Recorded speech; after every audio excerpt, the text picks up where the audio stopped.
Welcome back. Janagama జిల్లా కాంగ్రెస్ అధ్యక్షుడు కొమ్మూరి ప్రతాప్ రెడ్డి అతని కుమారులు నియోజకవర్గ పరిధిలో అధికారులను బీఆర్ఎస్ కార్యకర్తలను బెదిరింపులకు గురి చేస్తున్నారు. సిద్దిపేట జిల్లా చేర్యాలలో సమావేశం నిర్వహించి కొమ్మూరిపై నిప్పులు చెరిగారు జనగామ ఎమ్మెల్యే పల్లా రాజేశ్వర్ రెడ్డి. ఈ సందర్భంగా ఎమ్మెల్యే పల్లా రాజేశ్వర్ రెడ్డి మాట్లాడుతూ కాంగ్రెస్ పార్టీ అంటేనే అబద్ధాల పుట్ట అని మండిపడ్డారు. గత బీఆర్ఎస్ ప్రభుత్వంలో చేర్యాలకు 10 కోట్ల రూపాయలు, జనగామకు 25 కోట్ల రూపాయలు అభివృద్ధి పనులకు జీవో మంజూరు చేయిస్తే కొమ్మూరి ప్రతాప్ రెడ్డి తానే మంజూరు చేయించానని గొప్పలు చెప్పుకోవడం విడ్డూరంగా ఉందన్నారు.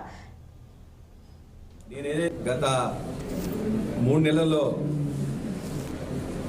ప్రభుత్వం మారిన తర్వాత ఎమ్మెల్యేగా నన్ను ఎన్నుకున్న తర్వాత నేను ఏదైతే కొన్ని వాగ్దానాలు చేసినాయో ఆ వాగ్దానాలన్నింటినీ కూడా ప్రజలకు అందుబాటులో ఉండడం అనేది ముందు ముఖ్యం.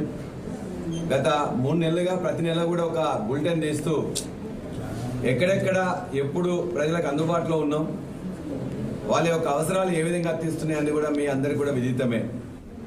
అదేవిధంగా అభివృద్ధి కార్యక్రమాల గురించి కూడా ఇవాళ 10 కోట్ల రూపాయలు చేర్యాల కోసం ఏదైతే ఇస్తామని చెప్పినామో 10 కోట్ల రూపాయలు ఆనాడు ఎంఏఓడి మినిస్టర్గా ఉన్న కేటీఆర్ గారి దగ్గర నుంచి జీవో తీసుకొని వస్తే, జనగామకి 25 కోట్లు తీసుకొని వస్తే ఇవాళ ఆ జీవో పనులు మొదలు కాబోతా ఉన్నాయి. గత 3 నెలల్లో ప్రభుత్వం మారిన తర్వాత